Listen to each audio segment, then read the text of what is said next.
Assalamualaikum warahmatullahi wabarakatuh. Kembali lagi bersama saya Asri Wahyuni dengan NIM J1A120277. Saya dari Fakultas Kesehatan Masyarakat Universitas Halu Oleo Kendari. Di video kali ini saya akan menampilkan wawancara saya mengenai masalah-masalah penegakan hukum untuk memenuhi tugas dari mata kuliah kewarganegaraan di berbagai kalangan masyarakat, mulai dari pemuda, penegak hukum, sampai ke masyarakat. Silahkan.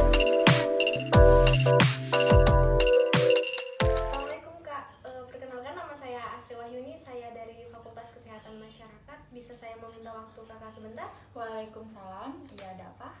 Baik Kak, bisa saya tahu nama Kakak siapa? Nama saya Lucy Silawati. Baik Kak, di sini saya diberikan tugas kewarganegaraan oleh dosen saya untuk menanyakan masalah-masalah penegakan hukum yang ada di Indonesia Kak. Pertanyaan yang pertama untuk Kakak itu, apa definisi dari hukum itu sendiri Kak? Kalau menurut saya, hukum adalah suatu aturan yang dibuat oleh pemerintah dan wajib dijalankan oleh masyarakat dan pemerintah tersebut serta memiliki sanksi jika dilanggar. Unsur atau isi dari hukum itu apa saja Kak? Menurut saya, hukum itu bersifat memaksa, tegas, harus dijalankan oleh masyarakat dan pemerintah, dibuat oleh pihak resmi yang berwajib. Oh begitu.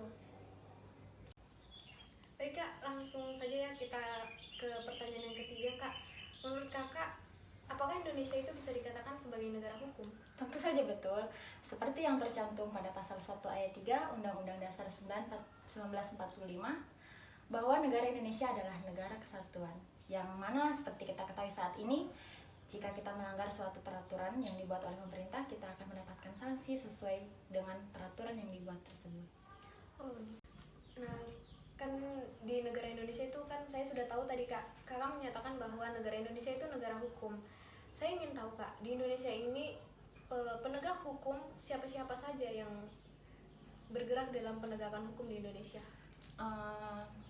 Yang saya ketahui itu penegakan hukum seperti kepolisian, advokat, pengadilan, KPK tentu saja, dan sebetulnya masih ada lagi penegakan hukum, tapi saya agak kurang tahu soal itu. Baik Kak, kan tadi saya sudah tahu bahwa yang menegakkan hukum itu siapa-siapa saja. Kemudian saya ingin bertanya kembali kepada Kakak, bagaimana menurut Kakak penegakan hukum yang ada di Indonesia? Menurut saya penegakan hukum yang ada di Indonesia itu kurang sempurna, seperti yang kita ketahui saat ini. Apalagi masyarakat kecil seperti kita, jika kita lihat saja lah bagaimana keadaan seperti saat ini, yang miskin semakin miskin, yang kaya semakin kaya, yang koruptor semakin koruptor, dan kita masyarakat kecil, jika kita mempunyai masalah sedikit langsung dibawa ke pengadilan, sedangkan yang berkuasa dia bisa melibatkan uang untuk membayar suatu sanksi tersebut jika kita menjalankannya. Oh, jadi menurut Kakak di sini penegakan hukum di Indonesia itu masih sangat tumpul ya Kak? Iya, seperti itu. Kemudian Kak, menurut Kakak apa yang menyebabkan tumpulnya hukum yang ada di Indonesia tadi? Seperti yang saya katakan tadi, bahwa peraturan Indonesia itu dibuat hanya untuk masyarakat kecil. Kalau untuk masyarakat besar seperti pemerintah atau pejabat-pejabat negara, hukum di Indonesia itu tidak ada artinya. Kenapa saya bisa mengatakan seperti itu? Kita bisa lihat sendiri, semua bisa dibayar memakai uang. Jadi di sini kita bisa lihat bahwa hukum di Indonesia itu hanya melibatkan perkara uang saja ya Kak? Betul, sangat betul. Baik Kak, terima kasih atas jawaban-jawaban yang Kakak berikan tadi kepada saya. Bagi saya ilmu tadi itu sangat berarti ya. Saya mengetahui bahwa hukum di Indonesia itu masih sangat tumpul, dan hukum di Indonesia itu masih melibatkan uang atau money politik. Terima kasih, saya sangat berterima kasih atas waktu yang Kakak berikan kepada saya ya Kak. Iya, sama-sama, semoga juga bermanfaat.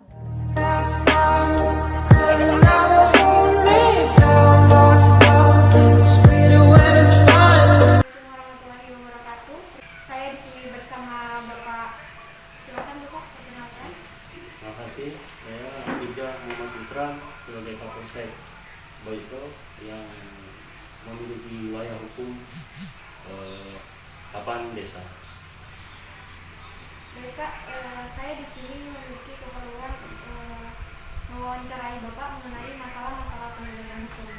Baik, langsung saja ke pertanyaan yang pertama. Menurut Bapak, apa arti sebuah penegakan hukum?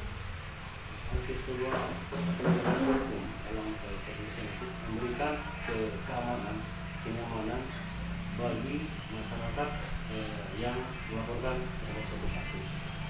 Di contoh, dia mengalami kasus, dia butuh perlindungan hukum, kepastian hukum sampai di mana kasus yang dialami.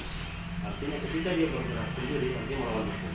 Nah, dengan adanya kepolisian, ya pengadilan dan kejaksaan, kita itu menegakkan hukum seadil-adilnya dan sesuai dengan masa hukuman yang dia terapkan. Tapi ketika dia melakukan proses mediasi dengan baik, apalagi sekarang sesuai dengan program Kapolri juga adanya restoratif justice, tidak semua bisa dilanjutkan di ranah proses peradilan. Artinya kita kata bahwasanya untuk memberikan perasaan aman, nyaman dan berkeadilan di masyarakat. Baik, selanjutnya Pak, pertanyaan yang kedua itu bagaimana sudut pandang Bapak mengenai penegakan hukum yang ada di Indonesia? Terkait dari pertanyaan yang pertama, sudut pandang saya terkait pelaksanaan hukum Indonesia dengan adanya restoratif justice yang digelontorkan oleh Bapak Kapolri bersama dengan Mahkamah Agung, bahwasannya seperti yang saya tadi, tidak semua proses hukum dilarikan ke meja hijau. Ada proses-proses mediasi yang dilaksanakan, artinya meringankan masyarakat. Misalkan malamnya dia merasa terancam, setelah mungkin paginya dia melapor, namun setelah dilakukan mediasi yang namanya orang hilaf, ada perasaan hilaf, hingga terbentuknya suatu ketidaknyamanan terhadap seseorang. Setelah kami lakukan tanya jawab, mengambil informasi yang selengkap-lengkapnya terhadap korban, pihak kepolisian menyatakan bahwa hal ini bisa diselesaikan secara kekeluargaan, problem solving. Pada dasarnya pihak kepolisian tidak memberikan keberatan.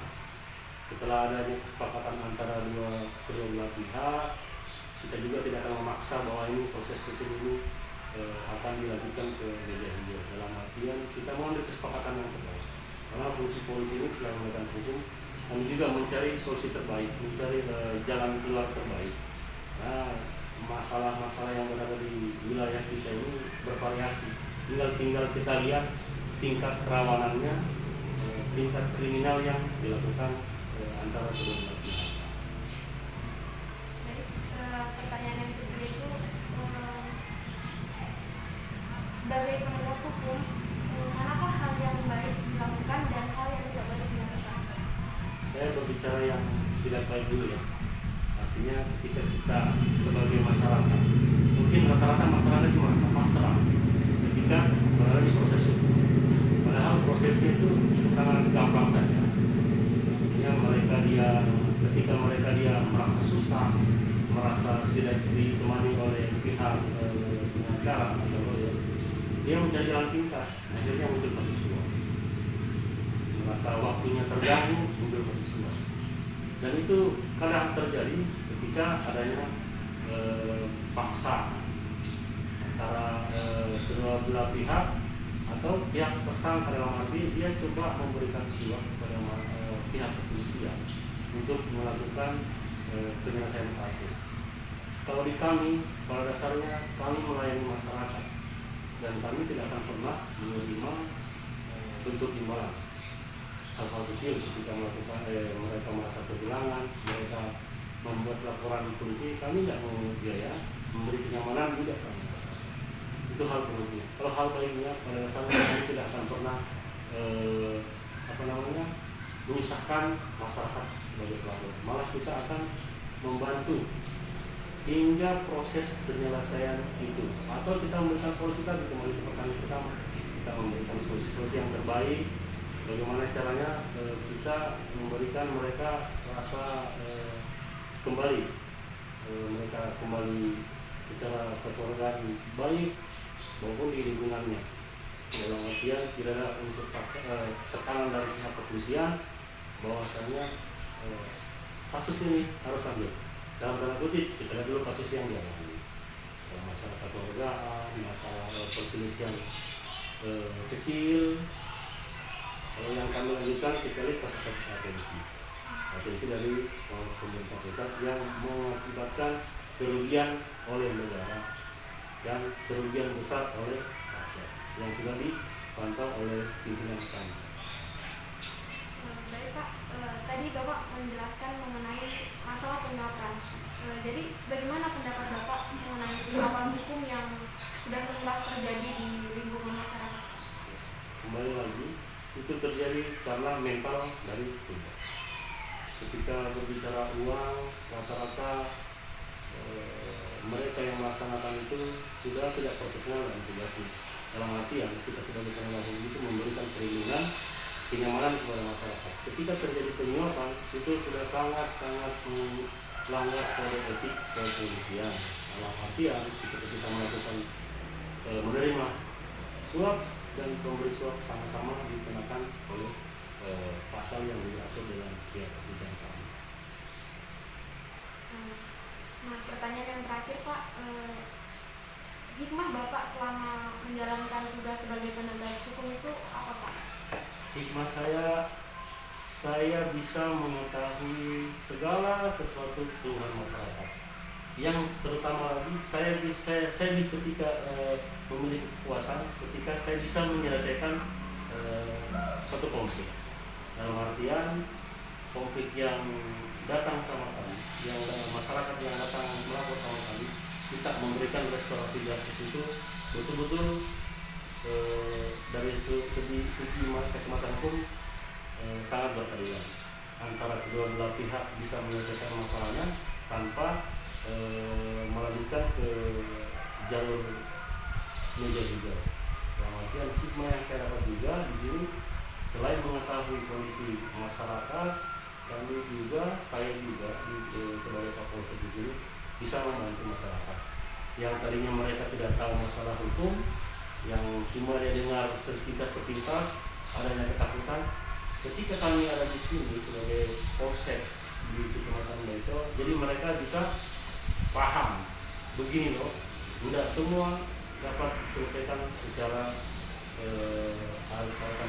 menggunakan kekuatan hukum. Maksudnya ya biasa bayang saja polisi itu selesai itu.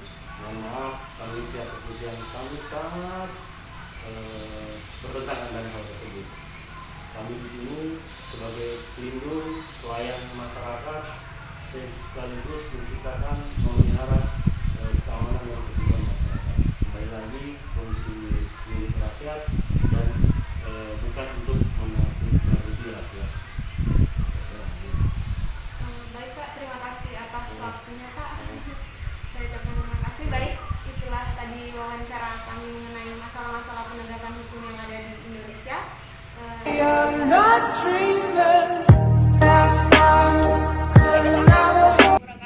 Kembali lagi bersama saya. Di kesempatan kali ini saya akan mewawancarai masalah-masalah penegakan hukum menurut pandangan masyarakat. Langsung saja kepada Bapak saya langsung mempertanyakan pertanyaan yang pertama, yaitu bagaimana sudut pandang Bapak mengenai penegakan hukum yang ada di Indonesia? Baik, dengan ucapan Bismillahirrahmanirrahim. Assalamualaikum warahmatullahi wabarakatuh. Menurut pandangan saya sebagai masyarakat biasa, sudut pandang penegakan hukum di Indonesia ini belum terlalu maksimal. Dalam artian banyak penegakan hukum yang tebang pilih, yang sering kita lihat di media cetak atau di media televisi elektronik. Baik, kemudian pertanyaan yang kedua yaitu apa yang menyebabkan tumpulnya hukum yang ada di Indonesia itu? Ya, penyebabnya itu tadi. Penyebabnya karena banyaknya oknum-oknum yang ingin menyelamatkan atau menghalalkan segala cara untuk menghilangkan atau membebaskan suatu perkara itu, hukum itu sendiri. Baik, pertanyaan yang ketiga itu, dalam lingkup penegakan hukum, apakah hal yang baik dan yang tidak baik menurut Anda? kita berbicara baik dan tidaknya hukum di negeri ini. Baiknya hukum di negeri ini karena kita diberikan kesempatan untuk mencari keadilan seadil-adilnya. Yang tidak baiknya itu ketika kita sudah mencari keadilan yang sebaik-baiknya atau seadil-adilnya, ada oknum yang mengatasnamakan hukum untuk menghalalkan segala cara untuk antara lain pungli atau lain sebagainya. Baik, ini adalah pertanyaan yang terakhir dari saya. Apa harapan Anda untuk para penegak hukum ke depannya? Harapan kami sebagai masyarakat biasa agar penegak-penegak hukum yang berkompetensi di dalamnya betul-betul menegakkan hukum di negeri ini agar tidak terbilang hukum tajam ke bawah, tumpul ke atas, atau yang sering mereka katakan ahli-ahli hukum tebang pilih. Itu sekian dari kami. Baik, itu saja pendapat Bapak mengenai penegakan hukum di Indonesia. Sekian dan terima kasih. Wassalamualaikum warahmatullahi wabarakatuh.